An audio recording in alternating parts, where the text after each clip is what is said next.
Sandy, you gave us a good overview from real world, the ripple effects. We've been talking about this for the entire year on Talking Trade. How do you see, what's the ripple effects to your clients that you talk to them every single day, every single hour? Well, I talked a little bit about, the soybean farmers, exporters.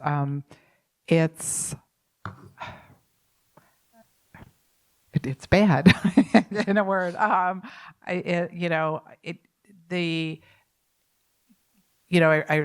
listened to, an interview recently, and they said, all buyers, all people in supply chain, and CEOs, companies that are involved in import and export, in the short term, their number one focus is supply chain resiliency.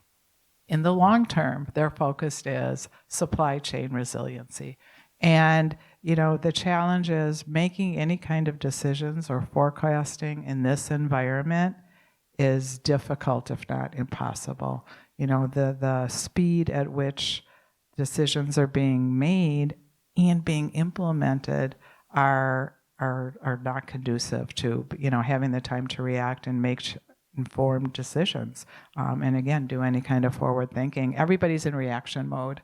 And some are hit harder than others. I mean, one of our largest importers who brings in food product not available in the U.S. and they make it into something else, imports from Brazil. There was absolutely zero warning that we were going to implement 50% tariffs on product from Brazil.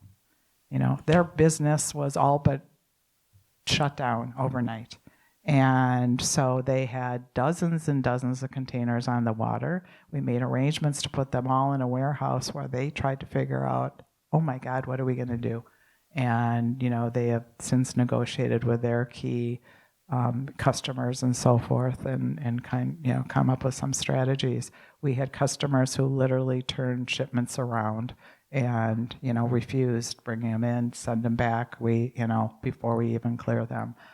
So it's, it's impacting customers in really devastating ways, costly ways, in different ways, depending on the country, depending on the tariff rate that went into effect in April.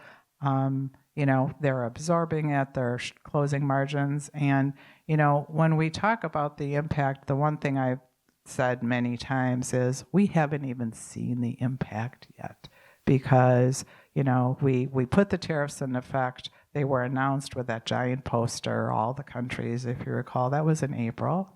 And then we did a pause right away and said, okay, we are going to, give you guys some time in 90 days.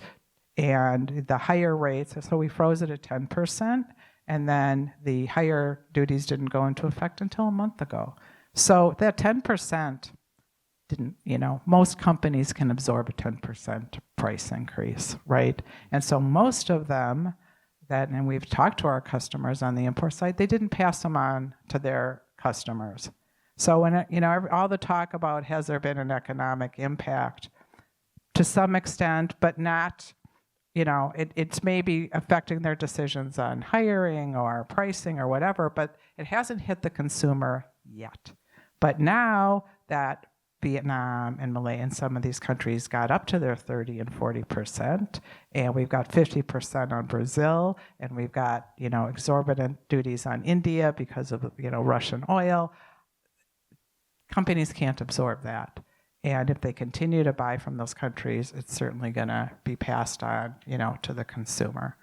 And, and the flip of that is how it's impacting exporters because it's raw material. And I know we'll chat about it a little bit later. A big impact has been steel and aluminum and products of steel and aluminum that carry 50%. And, think about everything, look around the room on things that have steel or aluminum in them. And, our country can't, produce enough for all of those products. So again, the cost of making goods, exports and so forth have been dramatically impacted as well, so. Well, that's, how about a real world example here. So Jake, your last 10 months must have been pretty exciting. How is Eaton Cooper Power Systems handling it? And if you could give us a little history of the progression and, how's that affect your organization? Absolutely. So it's been very challenging 10 months, and Sandi said a lot of things perfectly. In the electrical sector, the transformers that Eaton Cooper Power makes are primarily made of steel and aluminum. So definitely been challenging. When we talk about shipments on the water and international shipments, we're looking months ahead. Suppliers have lead times, the boats have, queues. So the implementation of a lot of these things, it's hard to stress how little notice you have when there's already products that are ordered, things that your suppliers have shipped to you, and then the price changes so drastically. It is very, very hard to react. Possibly the only good thing about legislation via social media is that it's very public. So at least we have strong visibility into what's going on, and suppliers aren't necessarily sneaking increases in. It's all very, very visible, but difficult to escape, and even domestic suppliers are of course impacted. So there's a ripple effect there all the way down the line. Yeah, I remember during the first administration when they put the 301 on steel and aluminum. We had a client here in Milwaukee that was a fabricator of steel and aluminum, so they tried to source the same products from domestic mills. And guess what? The domestic producers raised their price to match the price of the foreign price, inclusive of the tariffs, right? And really, that's what tariffs are all about. You raise the price of the foreign so that the domestic producer can compete. And fundamentally, that's the whole point. And who pays for it is the end consumer, because our domestic customer here in Milwaukee actually had to raise their price. And worse yet, they were put on allocation, which means that they were all told by the mills how much steel they were going to get. Right. So has Eaton raised their prices to their customers? What's the ramifications of increase of your cost of goods sold? Well, there's a lot of conversations that are being had at very high levels there, and that is the popular talking point with tariffs is that the importer ultimately pays it. Consumers ultimately have to pay it. Eaton's definitely taken a hit to our margin. We've tried to absorb what we can. Some of our earnings calls reflect that. Our Q3 earnings are being announced actually as we speak. But one thing I can say is the demand is not going away in the energy sector. We still have a lot of orders. We've actually made a $340 million investment in a brand new facility here in North America in Jonesville, South Carolina. So that was announced this year after some of these tariffs had already been announced. So I wouldn't say that we're changing course or rethinking our long-term strategy. It's just added a lot more uncertainty to the equation. Have you diversified your supply chain, looked at domestic suppliers versus as a replacement?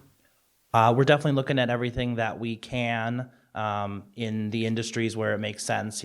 There's certain things that really can't be grown or produced here. There's certain things that can be. If suppliers have more than one, manufacturing location, we're looking at things like that. But it's a process. It takes time. So. Yeah, that's one thing that everybody fails to realize. Just because you did it today, can you find a new supplier? But how long does it take for you to qualify a new supplier? We have an existing base, across Eaton as a global company.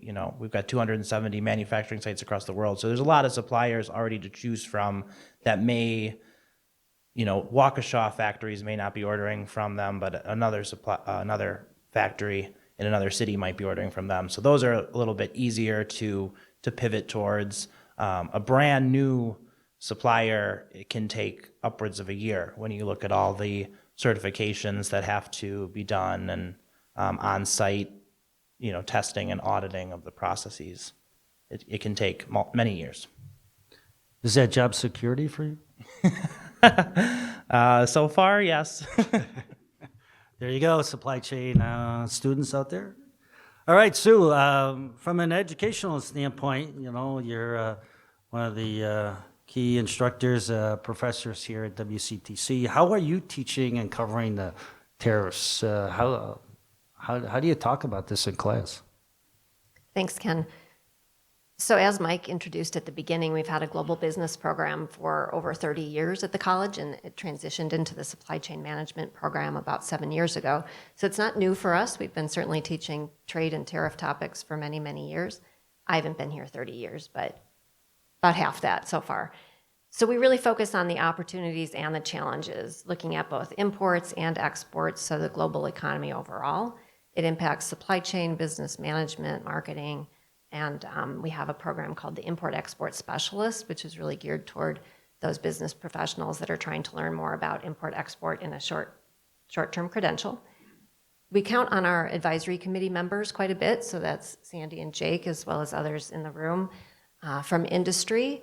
So they're in manufacturing, they're in logistics, they're in healthcare, to give us input to make sure that our curriculum is current and our students are learning what they need to be successful in the business community. Our courses that teach trade topics include Global Business Fundamentals. So I've got a group of students here, like Mike said at the beginning, kind of required to be here, and hopefully they're enjoying it. We also have global logistics, global sourcing, trade finance, export compliance, and import compliance that I think are the most important for teaching trade topics. We look at the tariff and non-tariff barriers, as Sandi mentioned, on the import and the export side. Free trade agreements is a big topic right now as goods qualifying for the USMCA agreement coming into the U.S. Let me stop you right there. Yeah. What free trade agreement is the United States respecting? What free trade agreement is the United States respecting? We have the USMCA, but we have excess tariffs on Canada and Mexico.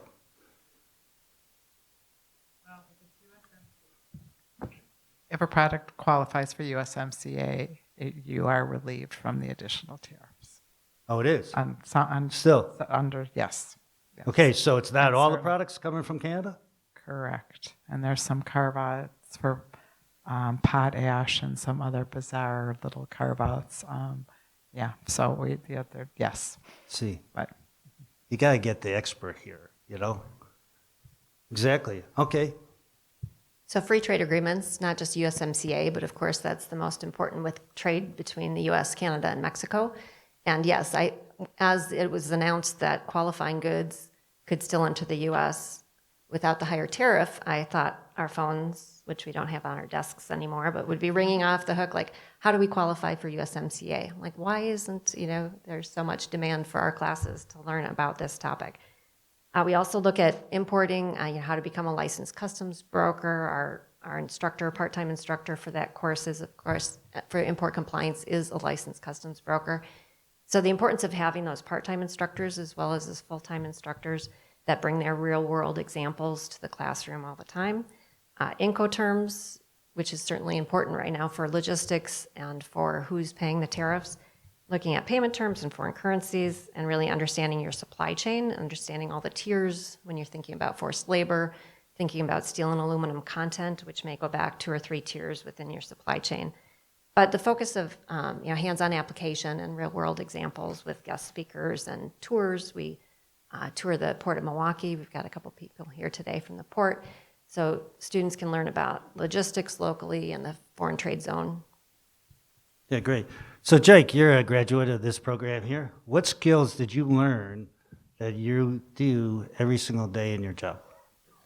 Absolutely.